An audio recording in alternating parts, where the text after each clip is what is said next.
Nissan Selfie XE 1.8 Auto tahun 2013. Kereta dah cantik, cat dah baru, condition semua okey lagi, tak ada masalah. Kereta ni hanya boleh loan kredit dan loan kedai sahaja. Kalau nak beli cash pun boleh. Kalau berminat boleh datang kedai, jatuh kereta, boleh test drive.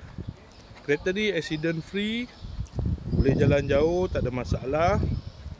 Jom kita tengok bahagian dalam.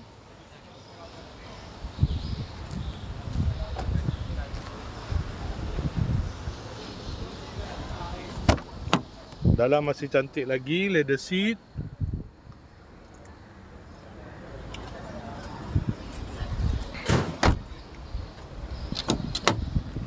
Aircon semua okey lagi.